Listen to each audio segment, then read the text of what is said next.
Hi, welcome to another episode of This Week with Drew. Thank you for watching. On the episode today, we got How Was My Week? It was good. I was on the road. The intro came a little bit earlier than I thought, but that's okay, because I'll start, because the intro wants to start. It's like, hey, why don't we start the show? This Week with Drew. Hello, welcome to another episode of This Week with Drew. This is for Thursday, April 11th. 2019. How you doing? What's going on? Thank you so much for tuning in. I am a day late dropping this. How would I know that when I'm recording it? Okay, so I normally record the podcast on Wednesdays, and I upload it on Thursdays. This week, I was on the road all Wednesday and all Thursday. I was in Sault Ste. Marie, Ontario, which is about almost an 8-hour drive away from Toronto. I had a gig at a place called Outspoken Brewery. Me and my associates at Funny Man Entertainment have been working on Terry. Terry's got his fucking squeaky toy right now, and that's probably gonna fuck up the whole podcast. Terry, why you gotta use this squeaky toy? Hey. All right. So yeah, I was on the road. Me and my buddies are we got a little booking agency that we started. So we're trying to do brewery tours, man. Laps and lagers, dude. And it's going pretty well. We've done quite a few breweries. We've done like 20 breweries across the country already. So shout out to Outspoken Breweries. Also want to always give a shout out to my motherfucking day ones. John Tanner, Greg Walker. My first two patrons, my second two patrons, Joel Whitford and Isaac Tyler. Shout out to my 4 patrons. As always, shout out to the motherfucking hood. Calm 118 Beverly boys in the motherfucking house. Janie, my sister Alicia, fucking Skrilla, Mac, Los Consuelos. Mink, if you're watching, I don't think you got social media anymore though because Leah took it away from you. I'm just kidding, Leah. You're nice. We're good. Okay, so that was my week. How was my week? It's going good. Stop that, Terry. Podcast with me. All right, and on today's episode, we're gonna have a guest spot by Terry because he's fucking around on the ground too much for me to be fucking around. Everybody say hi. Hi, Terry. You want the mic? Hi, Terry. Are you camera shy?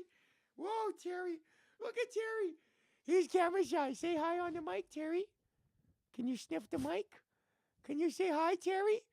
Hey, I might start bringing Terry to open mics with me because, like, it's really hard to bomb when you're holding a puppy, eh? You can't just be like, anyways, so I'm trying to fucking stand in line at the bank the other day, and everyone's like, boo, but you're like, look at my fucking puppy. Okay, bye, Terry. Oh, no! He almost unplugged. The whole fucking operation just came crashing down there. Okay, so how was my week? My week was good. Last week, what did I do? I was on the road. Oh, I was did shows at the Corner Comedy Club on Friday as I prepare for my TV taping at the Halifax Comedy Festival in a mere 2 weeks.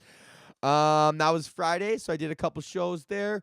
Saturday, I was in Kitchener, Waterloo on the road. I did a show, fucking rocked it at a big rock venue there. So there was about, I don't know, maybe like 50 or 60 people there. Just rocked that. Chilled out on Sunday. I don't know if you guys know this. I do sound. You guys, most people know me. I do sound. I did sound for a couple goth bands on Sunday, which is so funny. It's so hard to do sound for a goth band because they take all this time to do their hair and their makeup and their clothes, and they've got the whole operation. And then they are still like, it's still just a guy named Kyle who needs more bass in his monitor. So this guy's like got his whole fucking operation with his hair and the white makeup with the black and the painted nails and the outfit with the frillies. Like, you know, this guy took at least like an hour and probably closer to 2 to get ready for his little show tonight. And then he's like, oh yeah, can I just get a little bit more of the keyboards in my left monitor, please? The Dark Lord Xenu needs a little bit more keyboards in his left monitor. Like, it's so funny to think about these people just still being like, Marilyn Manson's just a guy named Brian, you know?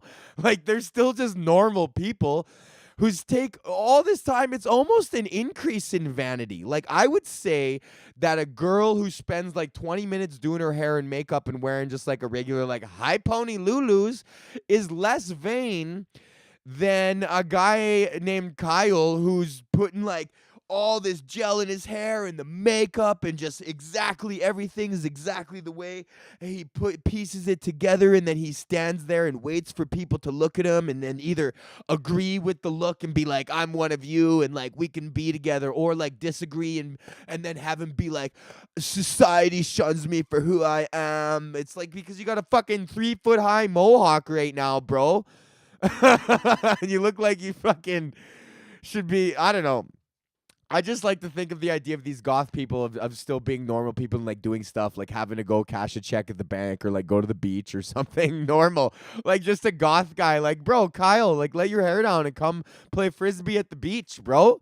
Like not everything is this fucking melancholy drama.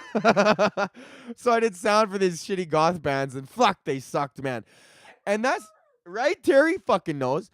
And these fucking what, did you drop something under his bed? Oh, this fucking guy dropped his bone under the bed. Well, I'm not gonna get it for you. I'm doing the podcast right now. Ah, fuck, man. Terry! Fucking guy ruining the fucking podcast, okay?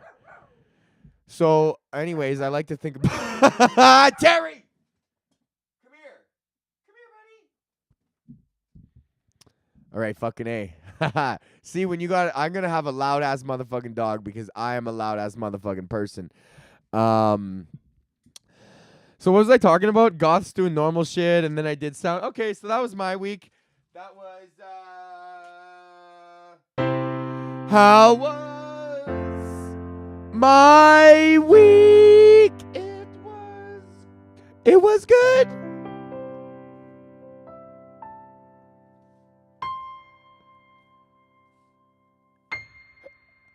Okay.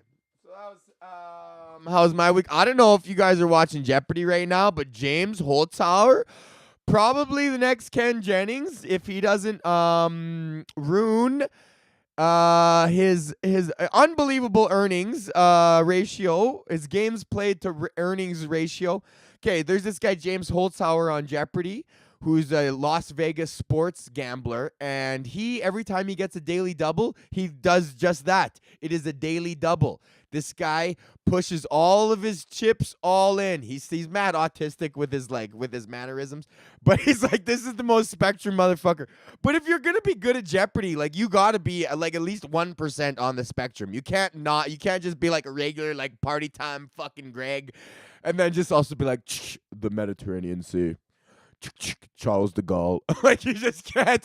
You gotta be on the zone. You gotta be like, yeah, 1842. Yeah. You know, you gotta be like on the spectrum. So this guy's a fucking sports gambler, NFL gambler, and he's on Jeopardy now. He knows everything, and every time he just doubles up. Every game he's played except for one has been a complete runaway, dude, meaning that his opponent just underneath him, even if they were to double their money, they still wouldn't win. So he like guaranteed wins by the middle of double Jeopardy every single time. This dude set the one-day Jeopardy record, $110,000, man. The record up until that point was $70,000. He smashed it by like $40,000. Unattainable numbers. But there's a problem. There's a flaw in this guy's plan. Because he's doubling up every single time he hits a daily double, if he misses one of these questions on like an $18,000 double, buddy, you're done, man. It's uncatchable because he's nabbing all the high clues, all those like $1,000 and $2,000 clues way at the bottom, man, because those are the ones that are worth the most. 5 of your $200 clues are only worth one of the $1,000 clues, bro. I got this heat map. This Jeopardy heat map in my head. But yo, check him out. James Holzhauer, he's already won, what is it, $300,000 in 5. Jerry! You motherfucker!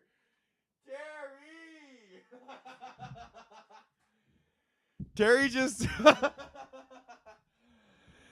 Terry just totally fucking sunk the podcast, bro. This guy took out one of my lights. Okay, let's just fix that a little bit.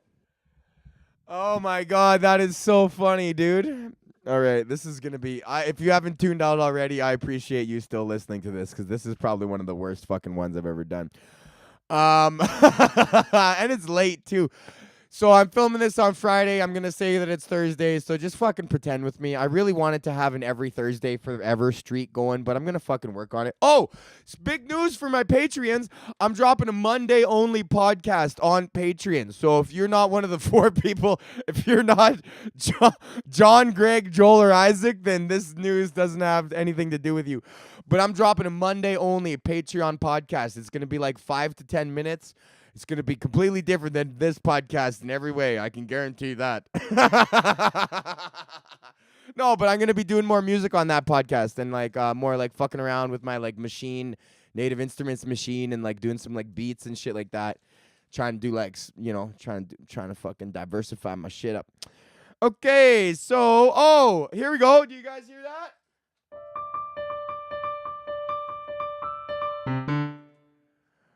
Big news with Drew.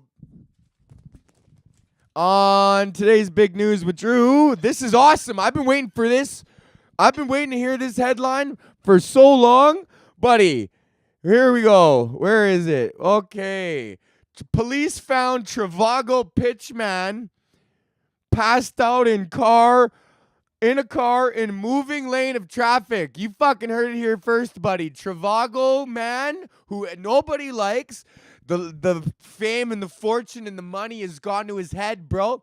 And he's passed out drinking and driving right in the lane, buddy. Just passed right the fuck out. First of all, check out this motherfucking screenshot. Yo, let's zoom that in. He's got himself a nice little beard going on. Do you think my facial detection will pick up on that? Bro, Trivago guy is quite possibly, and I go on commercial auditions. I want you guys to know how actually fucked up commercial auditions are. They are super, super fucked up. There is no rhyme or reason as to why you're there or who they pick or even what you do or what you say. There's no reasoning behind any of it. A lot of the times you got to make up your own lines. You're seemingly, it could be anybody. There's seemingly, like I've done so many auditions of commercials that you've seen. Crave Food TV, fucking SodaStream commercials, Home fucking Depot commercials, Boot commercials, where it's like the guy, they just do like a flash and then gone. And then they audition, like, oh, there's a guy just going like a guy who just has to be like,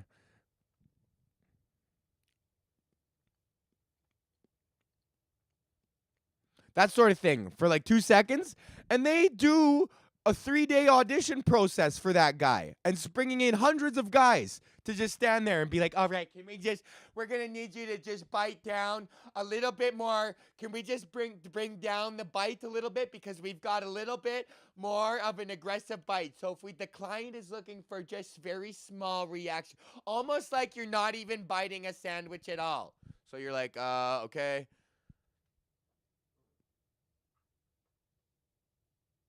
They're like, okay, great. Can you just bring it down just a little bit more? As if your mouth isn't even opening and you're not even holding a sandwich. And it's like so fucked up. And Trivago guy, so I'm telling you, this guy's just a regular ass motherfucker who's been doing auditions for who knows how long. He's an old guy. He could have got into it a little bit older. But he's been doing random ass commercial auditions. This is just a random ass dude, okay? And then finally, boom, his agent. How you doing, buddy? Sit down, because we got some big fucking news for you. You're the Trivago guy. And your life changes. If you get an American national broadcast commercial that gets syndicated like this guy, we're talking millions every year. Like $1 to $3 million a year. And this guy's been Trivagoing in it for a fucking couple years now. So the money and the power went to his head. And now he's all fucking passed out on the highway in a lane of traffic in Houston, okay? And his bail was set as $100. What? Jesus. So this fucking guy, I guess he wasn't famous enough. Wow, okay, so he was passed out with his foot on the brake, at least. Yo, if you're going to pass out in your car, it's good to pass out with a foot on the brake. Yo, fuck Trivago guy, though, man. He's a fucking creepy-looking motherfucker anyways. Okay, 50 minutes. Okay, I gotta upload this so that it's not super late. Thank you for watching. If you're watching, oh fuck, no. You know what? We're not done yet. I'm gonna answer Isaac's question finally. He said, Isaac, oh fuck you with the autofocus, man. Just because I fucking turned my head for 1 second, your fucking algorithm can't notice. Jesus, fuck, man. Okay, Isaac Tyler said, dude, who the fuck were the girls in the recording of your comedy album? They were just two random ass bitches who showed up to the comedy club and did not know I was recording my album. And what was going on? They were fucking wasted and heckling during the show and looking at their cell phones the whole time, so I took their cell phones. Do you take that shit personally? No, I don't take stupid people and their actions personally at all. Is there a different approach you have to take when you're getting heckled by a 23-year-old girl versus 40-year-old rig workers in Alberta? No, there is not a different process. Both of those people are stupid, and if you let them talk enough, they will give themselves enough rope to hang themselves. That's a podcast question from Isaac Tyler. Joel Whitford said, hey, buddy, do you prefer pizza or burgers? I already answered that. Oh, Alicia Iron Eagle says, I asked on March 21st, what's the most illegal shit you got away with doing or hood shit? And she said, smoking blunts in the Windstar, rolling around the hood, bumping tunes with the side door wide open. I used to drive my parents' 98 Windstar, crack the fucking side sliding hatch wide open and just do a hood tour. Everyone's listening to Yeezy right now. The whole hood's listening to Yeezy right now. And smoke billowing out the window. Yes. Isaac sent me again. Answer my question about the hecklers on your comedy album. I'm dying over here. And finally, we got someone from Lisa. She goes, This Week with Drew. Do you read this email? I'm Lisa. I don't think that Lisa has got my cybersecurity interests in heart. So thanks a lot for listening or watching. This has been the show. Email us at thisweekwithdrew@gmail.com. You know I love you guys. Thanks a lot for watching. 118. Bye.